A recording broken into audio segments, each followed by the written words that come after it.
시간이 되었으므로 지금부터 2022년 개미교회 임원 헌신 예배를 시작하겠습니다. 다 같이 묵도하시겠습니다.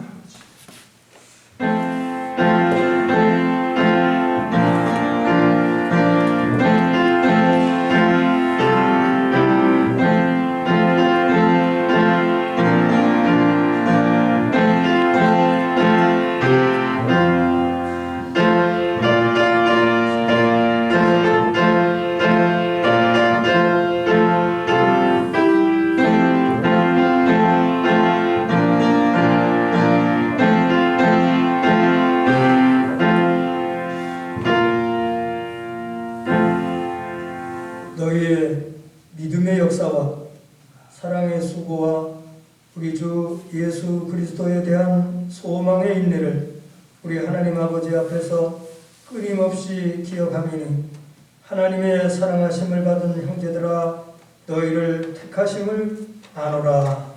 아멘. 찬송가 213장 213장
사흘째 되던 날 갈릴리 가나에 홀레가 있어 예수의 어머니도 거기 계시고 예수와 그의 제자들도 홀로의 청함을 받았더니 포도주가 떨어진지라 예수의 어머니가 예수에게 이르되 저들에게 포도주가 없다 하니 예수께서 이르시되 여자여 나와 무슨 상관이 있나이까 내 때가 아직 이르지 아니하였나이다.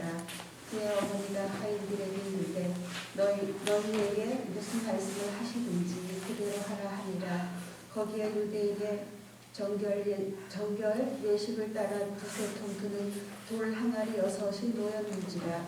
예수께서 그들에게 이르시되 항아리에 물을 채우라 하신즉 아기까지 채우니 이제는 떠서 연회장에 갖다 주라 하시니 갖다 주었더라. 연회장은 물로 된 포도주를 맛보고도 어디에서 났는지 알지 못하되 물 떠온 하인들은 알더라. 연회장이 신랑을 불러 말하되 사람마다 먼저 좋은 포도주를 내고 취한 후에 낮은 것으로 내거늘 그대는 지금까지 좋은 포도주를 두었도다 하니라. 예수께서 이 첫 표적을 갈릴리 가나에서 행하여 그의 영광을 나타나시매 제자들이 그를 믿으니라. 그 후에 예수께서 그 어머니와 형제들과 제자들과 함께 가버나움으로 내려가셨으나 거기에 여러 날 계시지는 아니하시니라. 아멘.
감사합니다. 이 시간은 더임 목사님 나오셔서 혼인잔치의 기적이라고 하는 말씀 주실 때 은혜 우리 장로님 소개드린 대로 혼인잔치의 기적, 혼인잔치의 기적이라는 제목으로 말씀을 함께 생각을 보려고 하는데 오늘 본문 우리 잘 아는 듯이 예수님께서 갈릴리 가나의 혼인잔치 집에서 물로 포도주를 만든 사건이죠. 근데 이거는 단순히 물을 가지고 포도주를 만들었다는 그 사건의 의미가 있는 것이 아니라 그 기적의 의미보다는 사실 더 중요한 거 있어요. 이 기적 속에 담겨있는 그 은혜가 뭐냐면 그것은 예수님의 역사, 그 기적적인 역사로 그 혼인을 한 신랑이나 또 혼인 잔치를 주관하는 혼주의 집이 망신당할 위해서 벗어나고 또 그 혼인 잔치를 준비하는 분들뿐만 아니라 혼인 잔치 참여한 사람들이 주님이 만드신 새로운 포도주를 맛보면서 저 흥을 느끼고 기뻐하고 행복해서 있었다는 얘기죠. 그리고 주님이 만드신 포도주가 오히려 그 전에 혼인집에서 준비했던 포도주보다 질이 더 좋았다. 그래서 이런 걸 느끼면서 예수님의 은혜를 받는다고 한다면 그 질적으로도 모든 면에서 더 뛰어나고 우월한 좋은 것을 받게 될 줄로 믿습니다. 그래서 이제 오늘 말씀을 드리면서 우리 함께 그런 은혜를 경험할 수 있기를 주님의 이름으로 간절히 부탁드립니다. 또 그렇게 하기 위해서 우리가 해야 될 일이 무엇이냐 이런 부분도 함께 생각을 해보려고 합니다. 여러분 저도 여기 이 범주에 속하는데 그래서 가끔가다 기도를 하게 돼 이렇게 기도하는데 주님 우리가 정말 그 어떤 의욕을 가지고 용기를 가지고 신앙생활에서 확실한 증거를 내 눈에 한번 보여주십시오. 내가 만질 수 있게 해주십시오. 내가 느낄 수 있게 해주십시오. 그런 기도를 합니다. 무슨 얘기냐면 인간들은 자기 분야에서 뭔가 또 특별한 뭐가 있길 바라죠. 특별한 거. 특별한 뭐가 있길 바랍니다. 특별히 신앙생활하는 분들은 더더욱 그런 것 같아요. 그 전에 저희 친척 중에 한 사람이 좀 물론 이제 조금 사실 신앙적으로 좀 문제가 있는 뭐 이단이라고 단정하기 좀 그런데 이단성이 있는 데로 갔어요. 왜 갔냐고 그랬더니만은 기존 장로교회 다니면서 말씀드리는데 별 그렇게 느낌이 없었대요. 근데 자기가 지금 다니는 그 교회 가니까 막 신기하네. 뭐 하여튼 기존 교회에서 느끼지 못했던 그런 걸 느꼈다. 그런 얘기를 하더라고요. 그래서 근데 그 내용이 뭐냐는 얘기 구체적으로 하진 않더라고요. 일단 묻지도 않았고요. 근데 여러분 이것을 보면서 우리가 신앙생활하면서 설교를 통해서도 아니면 기도를 통해서 뭔가 특별한 것을 기대하죠. 요구하고 아마 우리 성도님들도 여기 특별한 것이 떨어지면 또 그런 역사가 일어나면 더 좋겠죠. 특별한 거, 그 특별한 것을 요구하는 그게 뭐냐면 바로 확실한 증거. 이제 특별한 건 내가 예수 믿는다고 하는 거. 또 예수 믿음으로서 나타나는 결과와 어떤 증거 이것을 기대하고 요구하는 거죠. 그래서 이제 이것 때문에 뭐 능력 얻어야 된다, 뭐 권능 얻어야 된다 그렇게 얘기하는데 사실 이제 능력 있는 신앙생활이라고 하는 것은 또 그런 이제 어떤 기적을 일으키는 것도 능력이지만 그것과 함께 하나님의 말씀에 온전히 순종하는 것, 주님 뜻에 온전히 순종하고 주님을 기쁘게 해드리는 것도 그 능력 있는 믿음 생활입니다. 근데 자꾸 우리 이제 기적적으로 많이 이제 어떤 특별한 표적, 기적 이런 걸 기대하죠. 그리고 그런 증거들을 많이 요구합니다. 그래서 예수님도 사람들이 표적을 기대하고 요구한다는 사실 몇 번 말씀하셨어요. 제가 그 성경을 일일이 다 소개는 해드리지 못하지만 예수님이 사람들이 요구하는 기적을 이렇게 말씀하셨습니다.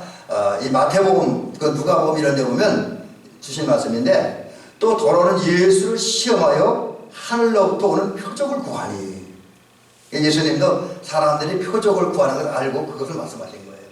또 다른 성경에 보니까 이 더러는 아니라 구체적으로 이제 서기관과 바리새인이 표적을 구했다는 거죠. 그래서 이게 또 성경에 보니까 신약 성경 아마 이거 누가복음에 있는 말씀인데 서기관과 바리새인 중에 몇 사람이 말하는 선생님이요 우리에게 표적 보여주시기를 원합니다.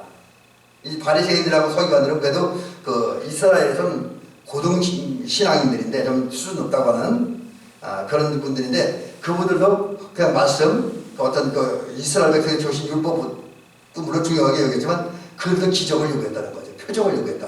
그러니까 이런 걸 보면 사람들은 확실히 표적을 요구했습니다. 그리고 과거에뿐만 아니라 현대인들도 역시 이제 신앙생활하면서 손으로 만질 수 있고 눈에 보이는 또 어쩌면 우리가 피부로 느낄 수 있는 확실한 뭔가를 요구하죠.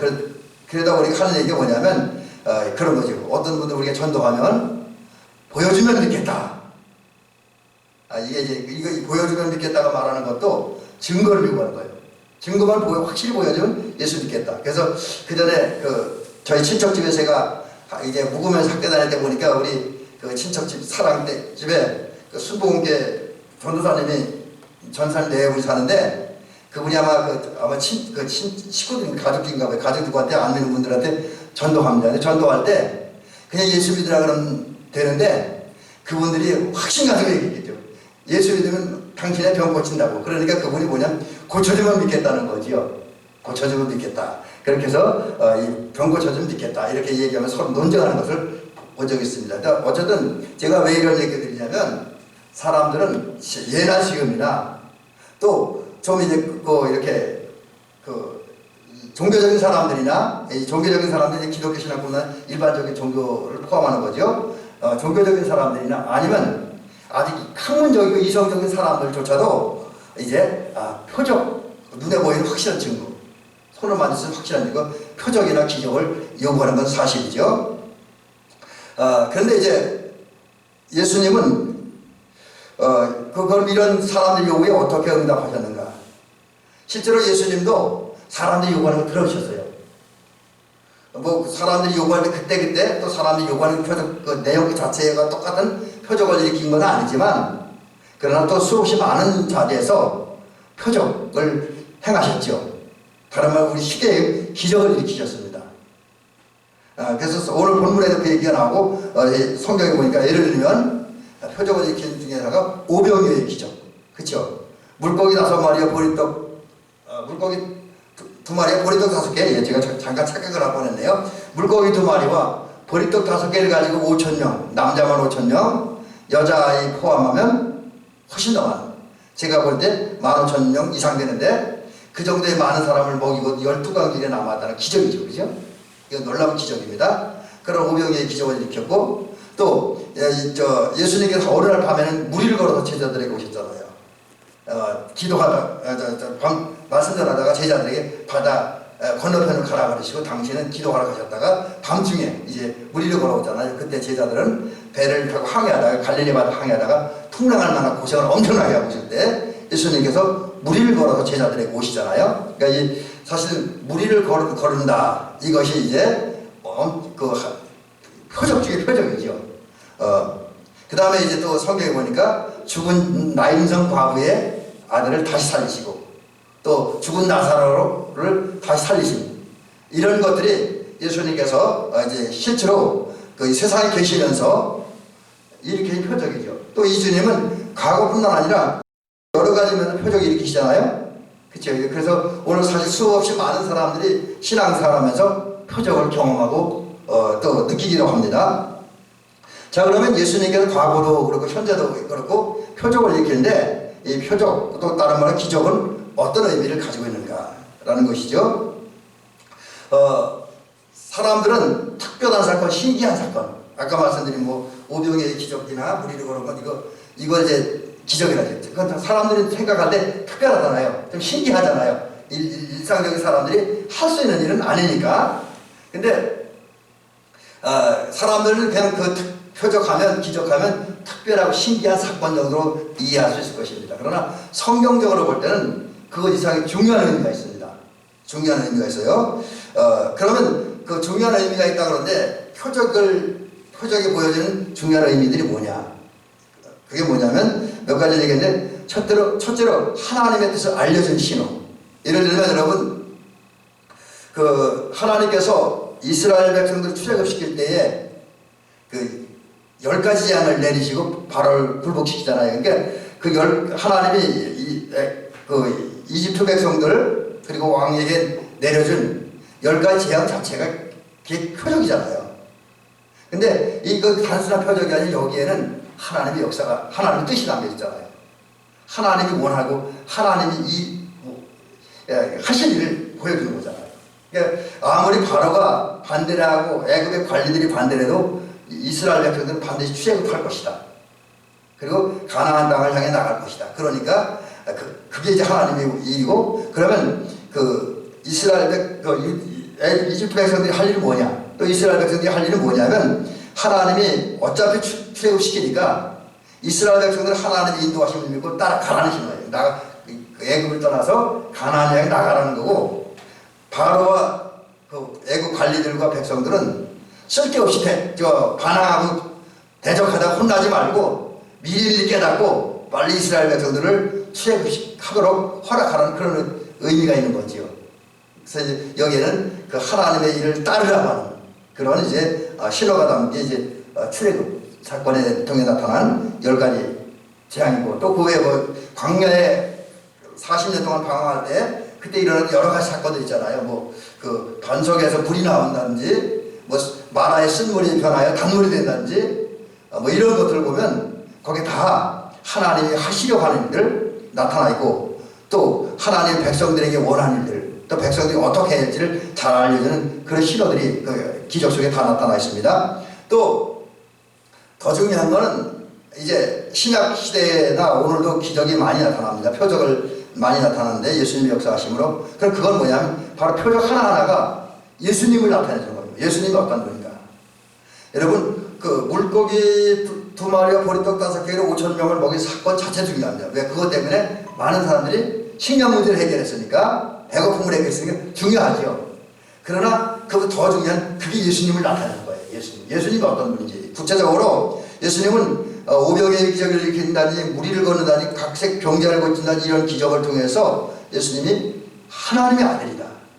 그러니까 예수님이 하나님의 아들이기 때문에 오병이의 기적을 일으켰고, 환자를 고치셨고, 소경인을 뜨게 하신 거죠. 죽은 자 살리고, 하나님의 아들이 아니면 못한다는 거죠. 그래서 그 기적을 예수님이 하나님의 아들이라는 걸 증명했고, 예수님은 우리 주와 그리스도다. 우리 주인이고, 우리를 구원하시고, 우리의 자유와 해방을 주신 분이다. 라는 것을 기적을 통해서 보여주셨고, 또 예수님만이 우리를 은혜와 구원과 생명과 복에 이르게 하는 유일한 길, 단 하나의 길이고 진리고 생명이라는 사실을 보여준 게 기적이라는 거죠. 그 다음에 예수님은 능력과 권능을 가지고 있다. 어떤 것도 예수님의 능력을 막을 수 없다는 사실을 보여준 게 기적이라는 거지요. 또 하나, 이제 그 기적 속에는 이런 기적을 행하신 하나님의 아들 예수, 주와 그리스도가 되신 예수, 우리의 유일한 길과 진리와 생명이 되신, 능력과 권능이 되신 예수님을 믿고 사랑하라는 의미가 담겨요. 그래서 주님께서 오늘 우리에게 표적을 보여준 건 사실은 어떤 면에서 셋째 목적이 가장 강한 것 같아요. 제가 볼 때 우리로 예수님을 믿게 하기 위해서 예수님의 살아계심을, 능력을 보여주는 게 예수님의 기적이다 라는 사실이죠. 그러므로 이제 우리는 살면서 이 기적에 대한, 표적에 대한 얘기를 보거나 들을 때, 제가 지금 여러 가지 말씀드린 그 중에 예수님이 정말 우리의 주와 그리스도가 되심을, 우리의 유일한 길이요 진리요 생명이라는 것을, 예수님이 하나님의 아들이라는 걸 확실히 믿으시기 바랍니다. 그게 중요한 거예요. 자, 그 다음에 예수님이 일으키는 이제 기적 중에 오늘 본문 안에 들어가 보면, 오늘 본문에서 기적의 얘기를 하죠. 자, 예수님께서 이제 당신이 하나님의 아들임을 증명하고 당신을 믿고 사랑하는 표적으로 기적을 주시는데, 그런 기적 중에 하나가, 그런 표적 중에 하나가 갈릴리 가나에서 일으킨 표적입니다. 굉장히 영적 깊이가 있는 표적을 행하십니다. 그 지역이 이제 갈릴리. 자, 이제 제가 오늘 지도를 조금 크게 띄웠죠. 갈릴리 가나는 어딘가 하면 이쪽 내가 마우스 이렇게 왔다 갔다 하는 여기가 다 갈릴리 지역인데, 여기가 갈릴리 바다고, 갈릴리 바다에서 조금 내려오죠. 여기 이제 갈릴리 가나입니다. 자, 그러면 이제 갈릴리 가나에 대한 얘기를 조금 제가 이제 더 설명을 해드리죠. 갈릴리 가나는 원래 갈대라는 뜻이 있습니다. 그 가나라는 뜻이 갈대라는 뜻이에요. 갈대. 그러니까 흔들린다, 뭐 그런 의미를 가지고 있다 그러죠. 그리고 갈릴리 호수 근처인데, 아주 사실 지도상에는 안 나타나는데, 실제 갈릴리 가나 지역은 상당히 높은 지역에 위치한 지역이라고 그럽니다. 그리고 나사렛에서 북동쪽으로 한 10km 정도. 그러니까 나사렛이 옛날엔 작은 도시였지만 지금은 엄청 복잡한 도시죠. 그래서 성지순례 가도 지금 나사렛 가기가 쉽지 않습니다. 여러 가지 원인이 있고, 그 중에 하나는 교통이 복잡해요. 사람들이 많이 가다 보니까. 그래서 저희들도 제가 1996년도인가 성지순례 갔을 때 나사렛 갈 때 엄청 고생을 했어요. 못 들어가고 깜짝 기다렸다 들어갔는데, 하여튼 그 나사렛이 예수님 태어난 곳이잖아요.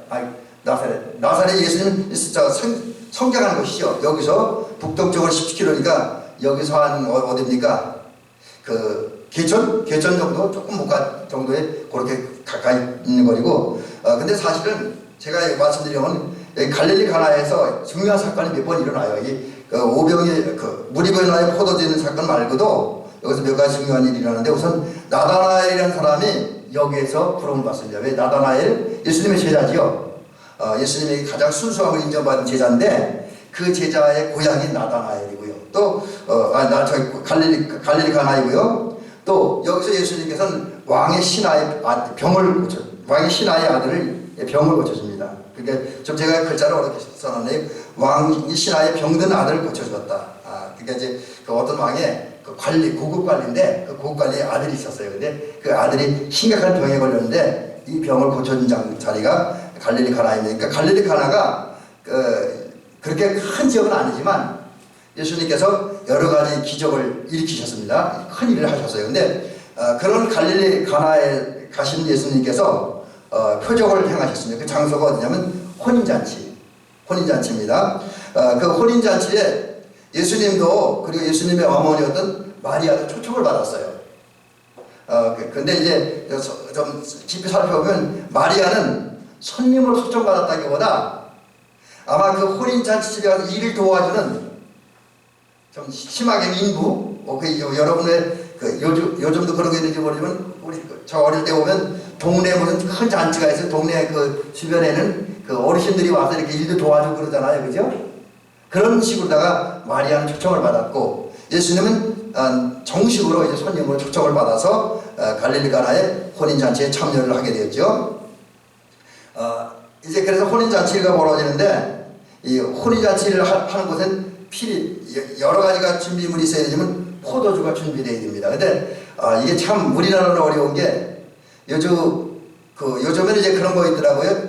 그 잔치를 하면 그 참석할지 안 할지 확인하더라고요. 근데 이스라엘은 이제 그렇진 못해요. 저도 이제 돌아온 토요일 제 조카 결혼식인데 우리 형님이 며칠 전에 전화했어요. 올 거냐고 안 올 거냐고. 가만히 생각해 왜 그걸 물어보냐 했더니만 결국 음식 준비하라는 것 같아요. 인원 파악한다고. 그래서 우리 사실 그 외에도 여러 가지 모임 보면 우리 지방 모임도 보면 꼭 서기가 전화 와요. 목사님 이번에 교역제에 참석하십니까 못하십니까? 그걸 묻고 거기에 따라서 이제 식사 준비라는 걸 받습니다. 요즘에 이제 그렇게 그 식사 준비를 미리 하는데 예수님이 갈릴리 가나에서 혼인잔치 자리에 참석하고 거기 그 당시 혼인잔치 참석한 그 당시에는 그런 일이 거의 없었습니다. 그러다 보니까 포도주가 떨어졌어요. 포도주가 떨어졌다가 심각한 문제입니다. 뭐냐면 어떤 심각한 문제냐면 이게 이제 상당히 심각한 문제, 혼인잔치 분위기가 완전히 깨질 수 있고 혼주가족이 망신당할 수 있는 그런 상황인데 이때 예수님께서 물로 포도주를 만드셨습니다.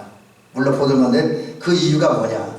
그게 천의적이다. 그러니까 예수님께서 물로 포도주를 만드심으로써 당신이 하나님의 아들이심을, 당신이 우리의 주와 그리스도가 되심을, 당신 능력과 권능이 있는 분을 첫 번째 증명한 사건이 바로 이제 오늘 성경에 등장하는 우리가 말씀드리는 갈릴리 가나의 표적입니다. 자, 이 표적을 보면서 이제 우리가 깨닫는 게 뭐냐면 이제 여기서부터 이제 우리가 교훈을 겁니다.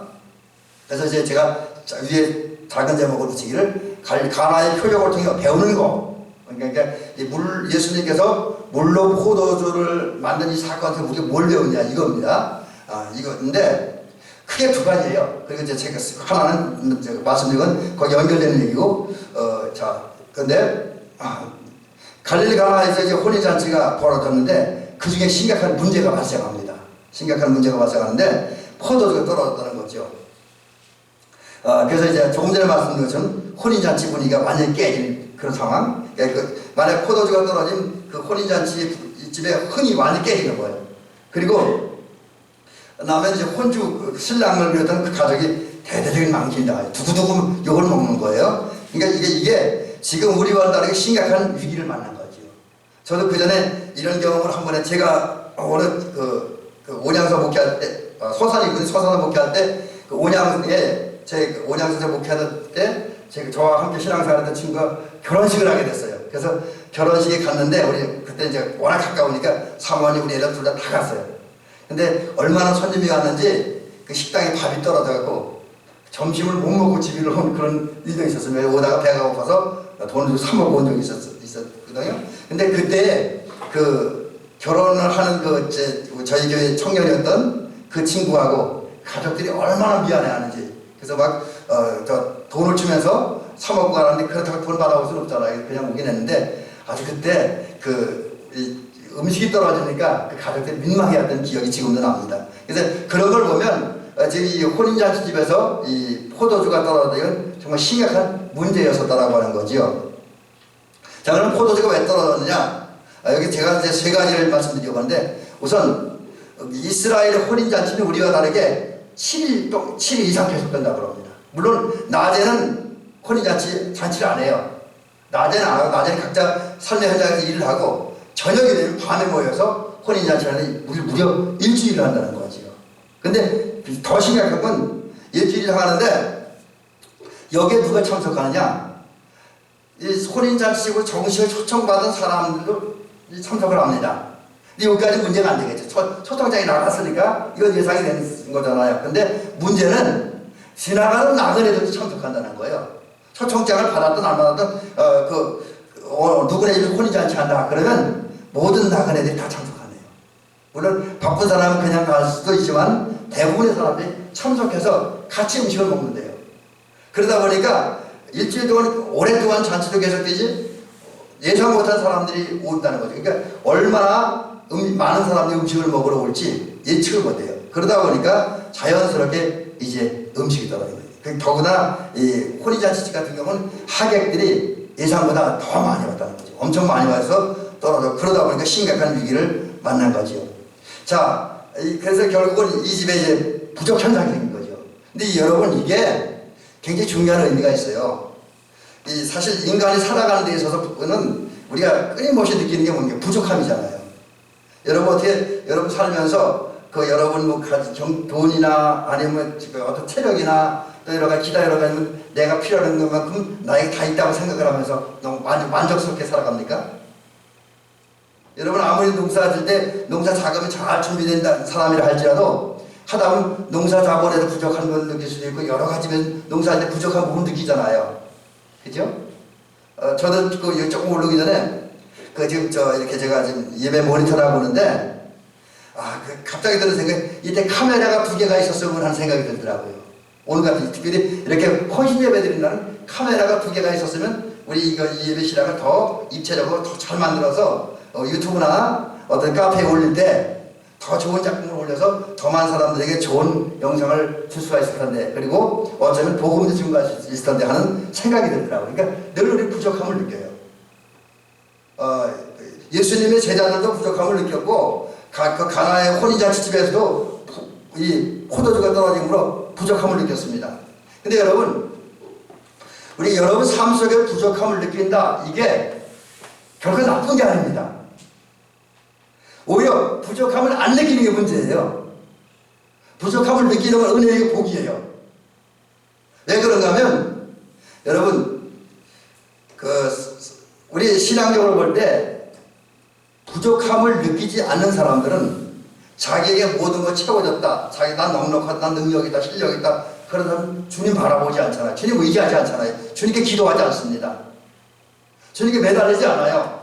근데 그러다 보면 물론 힘들지는 않겠지. 편할 수는 있어요. 그러나 특별한 하나님의 은혜의 능력, 오늘 이 물이 변화의 포도주가 되는 기적을 체험했던 갈릴리 가나 혼인잔치에 참여했던 그 사람들이 체험했던 그런 기적, 그런 능력, 그런 은혜를 체험할 수 없다는 것, 특별한 깨달음도 얻을 수 없다는 거지요.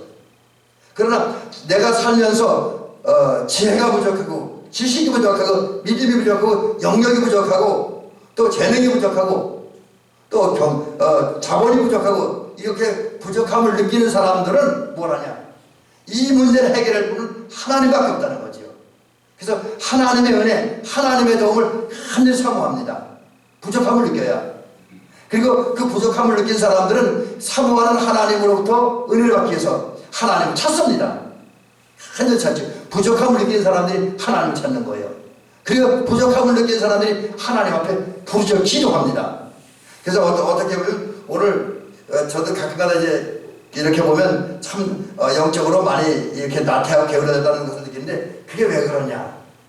우리의 부족함을 갈급함을 덜 느끼기 때문이다 라는 사실이죠. 그래서 내가 여러 가지 부족함을 느낄 수 있다고 하는 것은 이제 하나님을 찾는 원인이고 기도하는 원인이고 말씀에 순종하는 원인이 됩니다. 그리고 그 원인이 될 뿐만 아니라 그 결과 하나님의 은혜를 체험합니다. 복을 받습니다. 오늘 여기 갈릴리 가나에도 포도주가 떨어졌기 때문에 물이 변화해 포도주가 되는 하나님의 기적과 하나님의 능력을 경험했다는 것이죠. 자, 그렇다고 한다면 여러분 우리 삶의 현장에서 부족함을 느낄 때 원망하고 이제 절망하기보다는 또 남 비판하기보다는 이게 은혜 받을 기회다.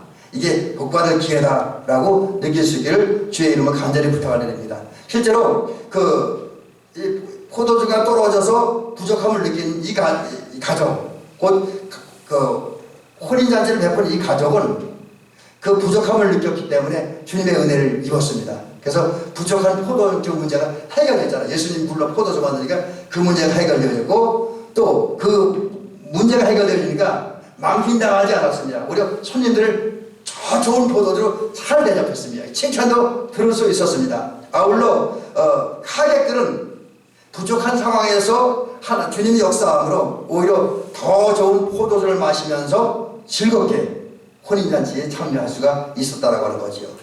그리고 마음껏 먹고 마실 수도 있었다라는 것이죠.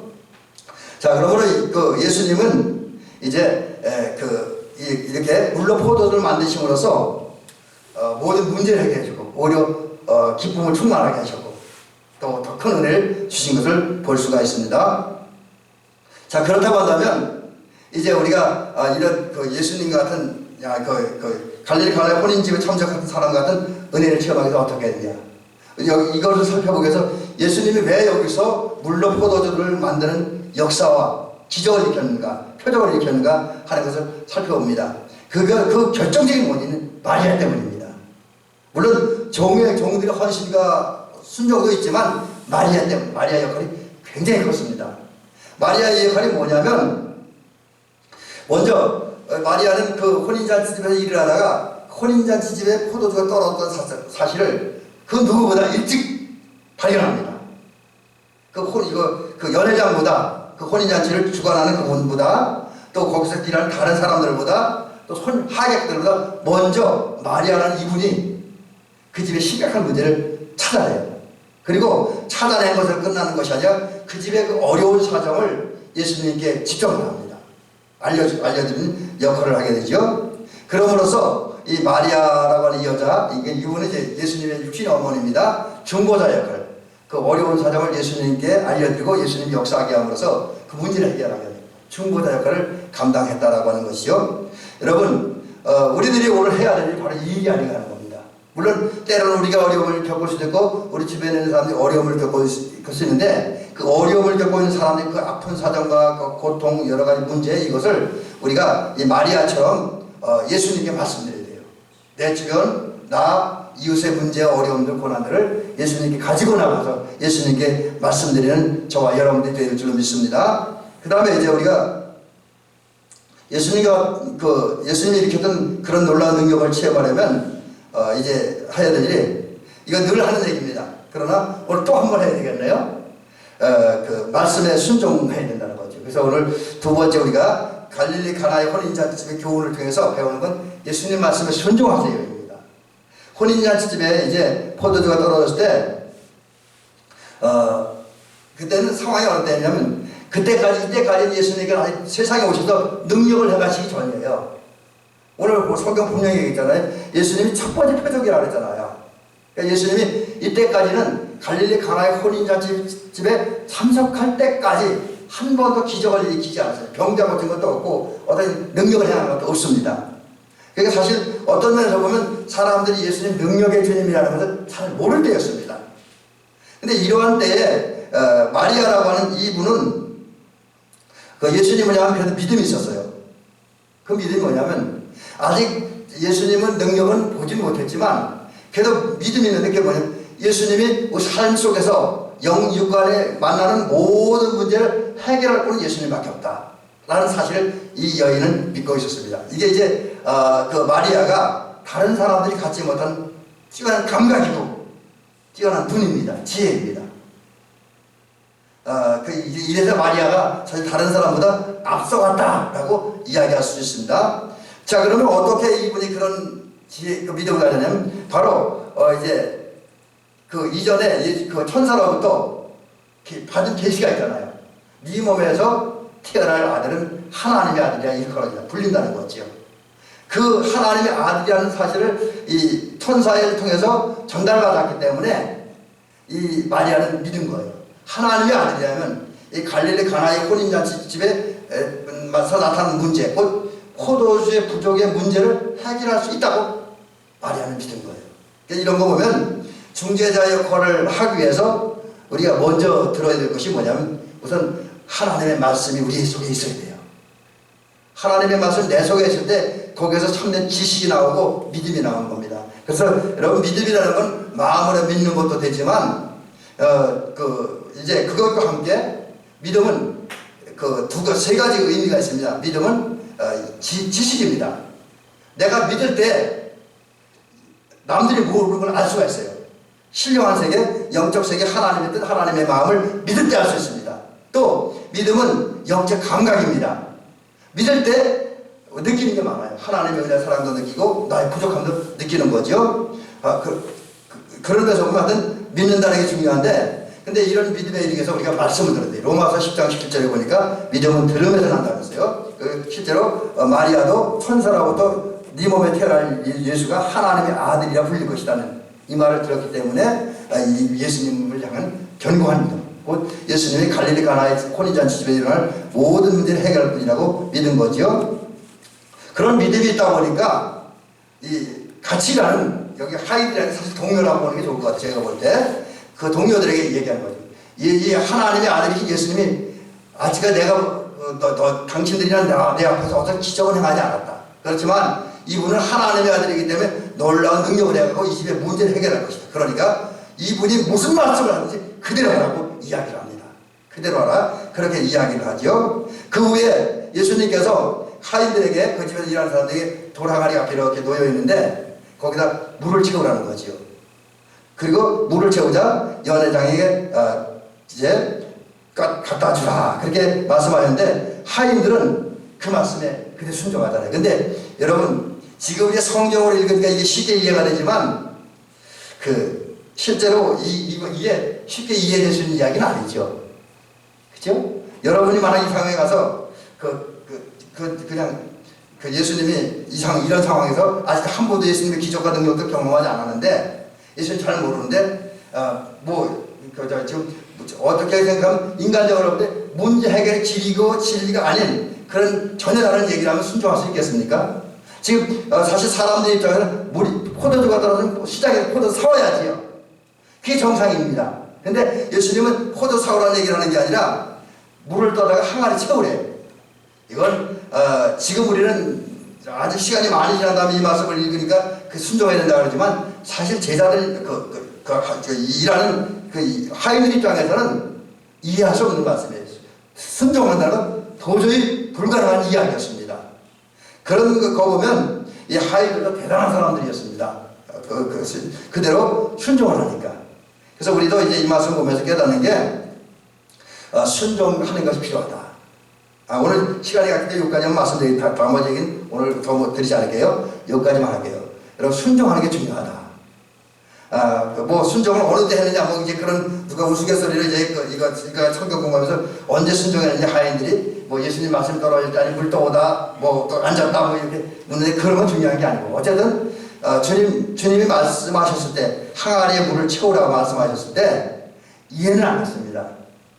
상황에도 맞지 않아요. 그러나 주의 말씀이었기 때문에 순종했고 순종했더니 물이 변화의 포도주가 되는데 그 포도주는 좋은 질의 포도, 양질의 포도주였고 그래서 그것을 먹고 마시는 사람들은 더 기뻐할 수 있었고 더 흥겨울 수 있었고 그것을 대접하는 혼인잔치의 혼주들은 더 즐거울 수 있었다. 더 보람과 만족을 느낄 수 있었다라는 사실입니다. 이제 이 말씀을 끝으로 이런 결론을 드립니다.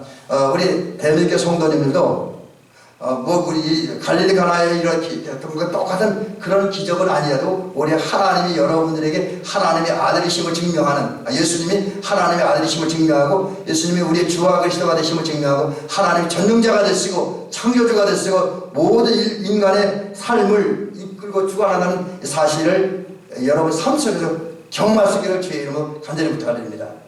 좀 더 구체적으로 말씀을 얘기하시게 보면 여러분들 삶 현장에서 주님이 일으키는 표적을 경험할 수 있기를 주님의 이름으로 간절히 부탁을 드립니다.